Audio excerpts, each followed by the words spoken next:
Dear students, in my previous videos regarding composite culture, I have taught you the doctrines of Bhakti cult and doctrines of Sufism. Dear students, if you study both principle, so you will feel that Sufism and the doctrines of Sufism and the doctrines of Bhakti cult are near about same. Both are giving moral lesson to us. Both are giving lesson for universal brotherhood. Both are giving lesson for purity of soul, and both criticized orthodox systems, rituals, and oneness of God. Means God is one, and all human beings will be treated equally by the God. There will be no any discrimination on the ground of caste, color, creed. I have taught you in my previous both videos. Today some reference I will mention, and impact of Bhakti moment and impact of Sufism I will discuss in this video. Bhakti saints preached universal brotherhood. Very means comparative history going to start here, and emphasize equality of all men. Means all means there is no any discrimination.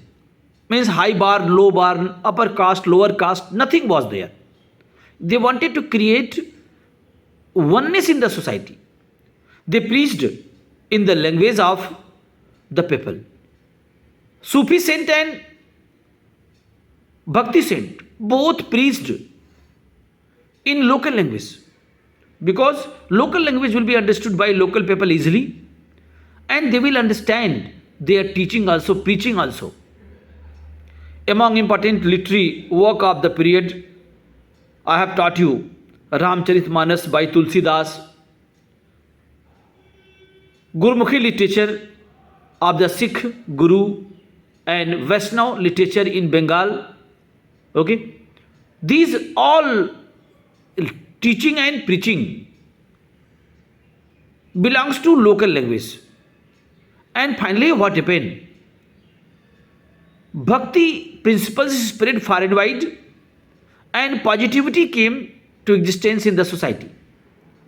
The teaching of Kabir, Guru Nanak, Ramdev, Ramdas helped reform Indian society. They tried to evolve a new social order by following the principle of equality and by denouncing caste distinction, by exposing the futility of the impurity rituals. They did away with the domination of the priest. Thus the Bhakti movement brought in social changes. Lot of changing taken place. Now, impact of Sufism. It fostered the feeling of Hindu-Muslim unity. Dear students, if you will respect other religion, so your religion will be also respected by other one. Okay? So, Sufism created unity amongst the Hindu and Muslim. It fostered the feeling of Hindu and Muslim unity. Many principles of Sufism were similar to those of the Bhakti cult. It led to the popularity of the Bhakti movement also. Sufism played a great role in promoting feeling of tolerance among the rulers. Basically, rulers were dominated by these spiritual saints. In other way, I would like to tell you, there are Hindu saints and there are Sufi saints. Sufi saint means they are sent, but their religion was Islam. And in Bhakti movement, many saints are there, and they had different god and goddess. They are worshipper of different god and goddess. And oneness you can see in their preaching. After that, Hindu-Muslim unity came to existence. It fostered the Hindu-Muslim unity. People, irrespective of their religion, began to understand and appreciate others' faith.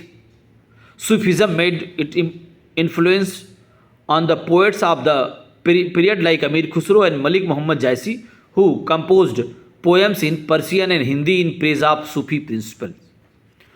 Two, three more Bhakti saints' name I would like to mention. That Mirabai. Mirabai was the Rajasthani princess of Mewar who lived during the time of Mughal ruler Akbar. Mirabai, the only one daughter of Rajput nobles, was married to the Raja Bhoj,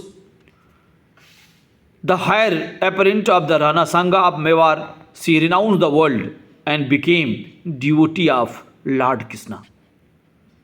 Her devotion song Bhajan made her popular.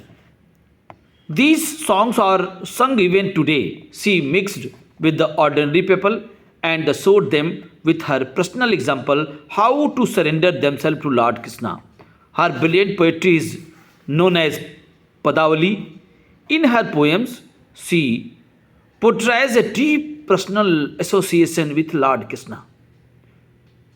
She stated that I am going to surrender before the God, Lord Krishna, and Lord Krishna is my real hero, real God.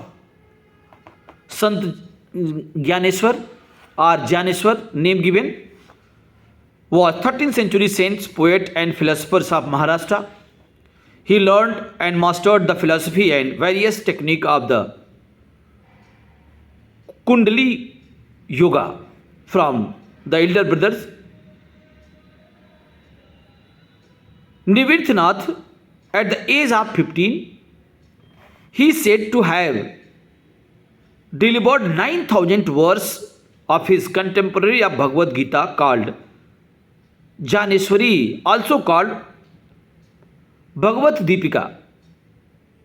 Bhavarth Deepika.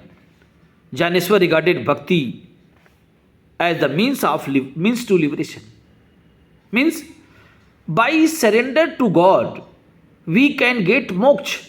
Moksha means salvation. Salvation means how to get rid of this cycle of birth and rebirth.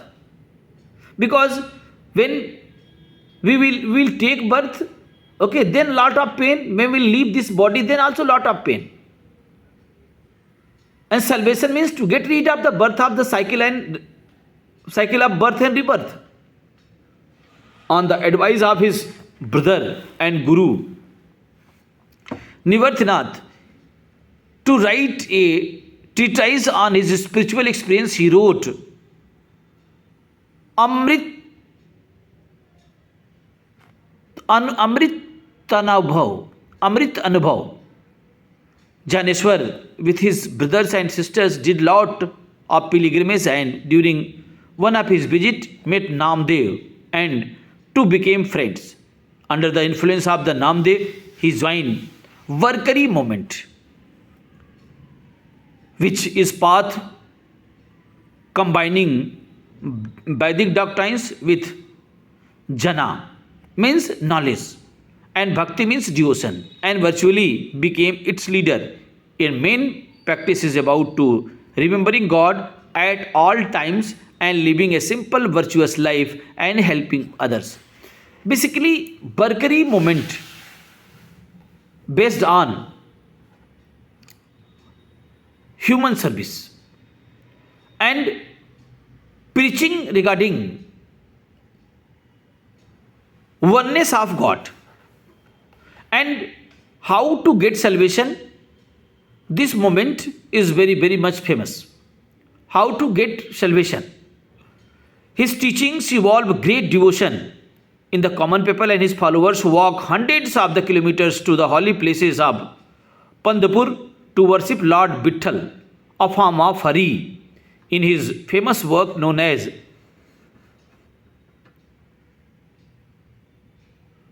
Avhangas, Namdev has given a graphic description of the saints' visit to the holy places. In the month of Kartik 1296, Saint Janeshwar took Samadhi at Alandi. His Samadhi Mandir is highly revered religious places in the Alandi, especially for the people belongs to the Varkari sects. He is an inspiration of millions of the devotees through his teaching and the great text that he has left behind as his legacy. So in this video only this much, and next video I'll come with another topic. Thank you.